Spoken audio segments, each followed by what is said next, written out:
Hey everyone, Assalamu alaikum rahmatullahi wa barakatuh. My name is Ali and this is Ali's Happy Home. And today we are going to get into another homeschooling video.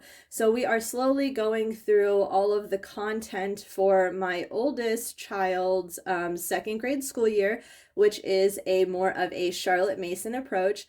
If you've watched some of my older videos, you know that his first grade school year, we did a few curriculums, and then one was kind of Charlotte Mason eclectic focused. And so we realized that that was kind of the course that he enjoyed the most. Now, it could have just been because it was science and he enjoys science, or it could have been our approach to the science.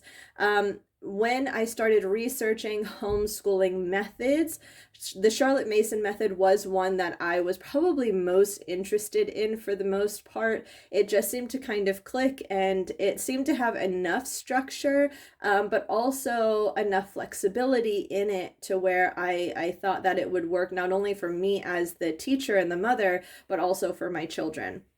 So now, of course, things can change in the future, but for my oldest son, my oldest child's second grade school year, I really wanted to kind of try out this Charlotte Mason approach. Now, I am no Charlotte Mason expert. I can't say that what I'm doing is 100% correct.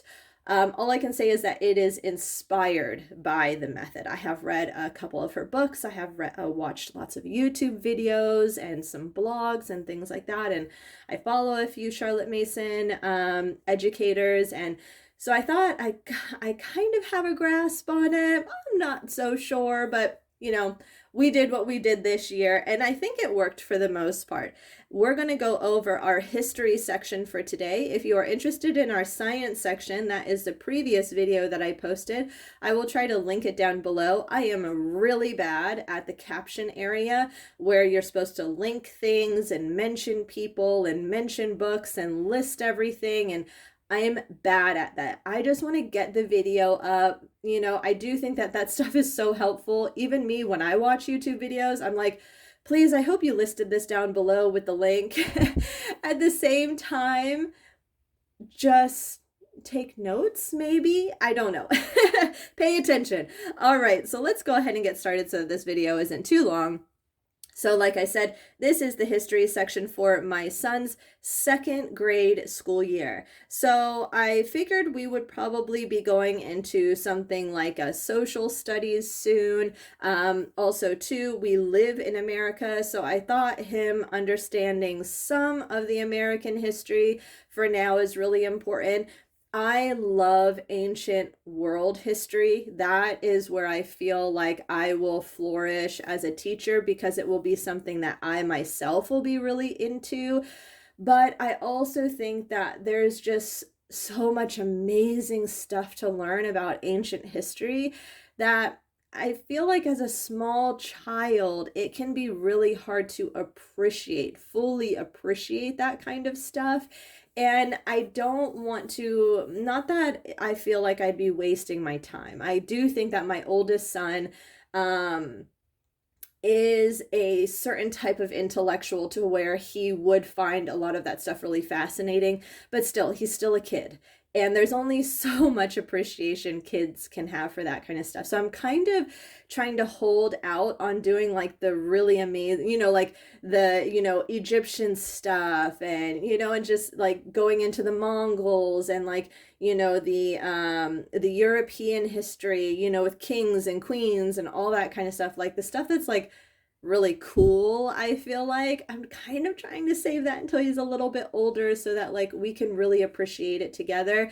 And so anyways, with that said, that's why I'm kind of holding that off. Everybody has a different approach to introducing history to their school curriculums, to their classrooms, whether they want to start, chronologically and go from the most ancient times all the way up to modern day, whether they jump from, where they live and then go to outside history. Whatever it may be, whatever works for you. For his first grade school year, again, you can go and watch the video. We did follow a curriculum. So for this school year, if you haven't been able to tell already, we kind of tried to focus a little bit more on like the beginning of the Americas. So I felt it as a responsible parent and a responsible educator to make sure that my child knew that we were not the ones that the Europeans were not the one who founded America, that there were people here before us, and there needs to have that understanding, that respect, that honor for those natives who were here. So I thought it was really important before I jumped into colonialism, the Mayflower, things like that, introducing the Europeans to the Americas. I thought it would be really important to kind of do, somewhat of a small section on natives. I do think we kind of did about the same amount of both subjects, but I'll go ahead and I'll show the Native American books that we went over, and then I'll kind of go into the migration of the Europeans into America, those focused books. And we are still doing school. We're about maybe 3 or 4 weeks out of ending the school year. So let's go ahead. I'll just go spread these out. So we have the book Giving Thanks. We also have, there's a book in here. We have The Very First Americans. We have Squanto's Journey, which is a very popular one. We have The Girl Who Loved Wild Horses, and we have The Legend of the Indian Paintbrush. So when you research Native American books and things like this, I do feel like these are some of the more well-known or popular books that kind of pop up to educate your child on Native Americans. And I tried my best to get books that kind of represented the culture and the people best to my knowledge. This one, The Legend of the Indian Paintbrush, is written by a Native American. So The Giving Thanks, and a lot of these books are pretty short. Giving Thanks, you can actually find the Reading Rainbow video, which if you're a millennial like me, Reading Rainbow is something that you probably watched in public school. So it was a very old video. Even my son was like, wow, this video must have been made like 100 years ago. It's like, yep, but 100 years ago. So very beautiful. I love how the illustrations are. And then here we have The Very First Americans. Now, if you're trying to actually educate your child, I would say that this is the book that like you have to get. This is The Very First Americans. And so here they actually go through different tribes. So they go through tribes that were in the Northeast coast, and they talk about like what kind of homes they might have had, maybe something that was important about those particular tribes, maybe some arts and crafts that they used to do, like handiwork that they used to do, materials that would be really readily available to them.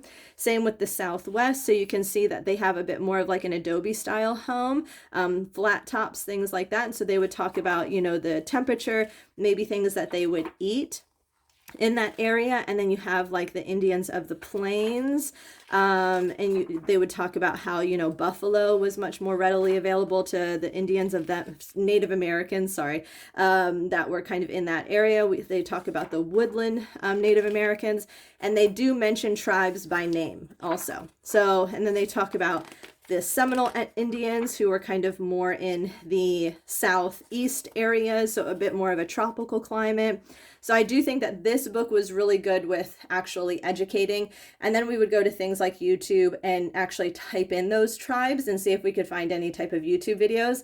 We also did listen to some of the like Native American drum chanting, and we watched some like jingle dancing stuff.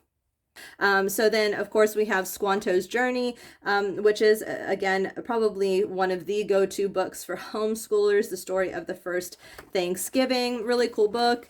Tells a good, historical story. Illustrations are great. And then we have The Girl Who Loved Wild Horses. This was a very beautifully illustrated story. It was about a girl who just like loved horses so much, and then she ended up like running away with the horses. And then you can find YouTube videos where there are people actually reading these. So if you want to maybe read it to your child, look up the YouTube video, and then there's somebody else who kind of flips through the book and reads it again. You know, that might be a good option as well. So then lastly, we have The Legend of the Indian Paintbrush. So yeah, and I like how they talked about, you know, he mixed up different paints with like berries and things like that, I think. So kind of took like, you know, natural dye into his painting, which was pretty cool. So yeah, so another really good book. So let's go ahead and move on to kind of the immigration of the Europeans. Okay, so here we have You Wouldn't Want to Be an American Colonist. I always say colonist. Okay. We have The Boy Who Fell Off the Mayflower, which is what my son is reading right now, and this will be the last book for his history. Then we have The Mayflower. We have John Smith Escapes Again, and we have The New Americans. And again, I do think most of these, if not all of these, are going to be readily available. We get our used books from Thrift Books, so you can see like this is a used book, but the rest are brand new from Amazon. For the most part, they're pretty affordable. You know, I do think that you could cut this down a little bit. I think that this is a pretty good lesson, though. I don't know if I would want to take any of these books out of his lesson. He enjoyed some more than others. So we have here, this is The New Americans. This is a really well-known book. If you look up American history, more than likely you are going to come across these books. They are very informative. I think they're very educational, and they're educational in the sense that like your child can learn from them. I don't think that they're too mature. You know, of course, it all depends on your child's reading levels or, you know, levels of understanding. Would I recommend this stuff for, say, a first grader? No, I don't think so. I might even say that some people might say that this is more appropriate for, say, like a third grader. But I thought it worked really well with my second grader. Again, I do think he reads above average. He loves to read. He reads every night before he goes to bed. He is a reader. So if your child isn't a reader, isn't somebody who likes to kind of sit there and listen to storytelling, you find yourself having to explain a lot of the stuff that you read, then you might want to hold off and maybe use this type of stuff for third grade. So then we have here, John Smith Escapes Again. I think my son said that this book was humorous. This was actually one of the books that I kind of started letting him read on his own. So I actually wasn't really able to enjoy this book with him. Unfortunately, I almost kind of want to go back and read this, but he seemed to really enjoy it. So then we have here The Mayflower. This is a really beautifully illustrated book. There are sections: The Mayflower Compact, Land Ahoy, Below Deck. Again, a really great, informative, educational book. Highly recommend it for early American history. And then this book here, The Boy Who Fell Off the Mayflower. I didn't intentionally save this for his last book. It just kind of seemed to be how everything went. I think we started off actually with You Wouldn't Want to Be an American Colonist, just to kind of give him an introduction. And then I think we went into The New Americans, then we did John Smith, then he did The Mayflower, and now lastly he is doing The Boy Who Fell Off the Mayflower. So he's not that far, actually. I think he read the Mayflower section, Speedwell. But it's a really cool book. The Vast and the Furious Ocean, he actually read yesterday, and Man Overboard, he read yesterday. So the illustrations are really neat, so I'll be excited to hear his narrations. We have been doing little book reports here and there on books that I feel are necessary. I do have him narrate quite a bit for me, you know, teach me what you learned today, teach me what you read today, things like that, which is really important in the Charlotte Mason method. And so this all completes our history section for our second grade school year.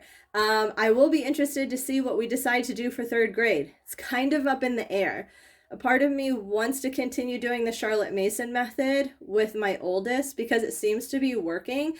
On the other hand, it can get quite expensive purchasing all of the books.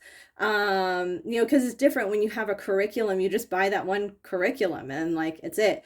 But now, depending on how much the curriculum costs, if the curriculum's $100, in this book, used might be, $6, and then this book might be $10, and then this book used might be $3. This might be $8. This might be, $10, whatever. By the time you end up buying enough books for that school year for like the Charlotte Mason method, just say, it usually comes to about the same amount of money as a more expensive, I would say, or a somewhere in between, because I do think some curriculums can get quite expensive. I mean, I've seen some curriculums that are like $300, or they'll give you like the whole school year, but it costs you, $600 or something like that. So by the time you pay something like that, you could have just got all of these different books. So it just really depends on what's going to work out for your particular household. So anyways, hopefully you enjoyed this video. If somebody loves to take notes, you are more than welcome to jot down all of the books in the comment sections.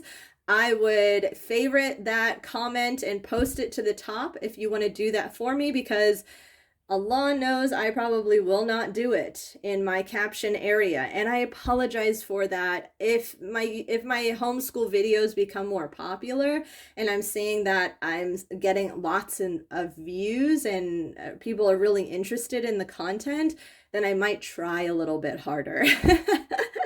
So we will see. So like this video if you like this video, subscribe if you haven't already. If you like homeschool stuff, knitting stuff, possibly sewing stuff and herbal stuff, even dyeing stuff. I'm hoping to do some hand dyeing videos in the future, God willing, inshallah.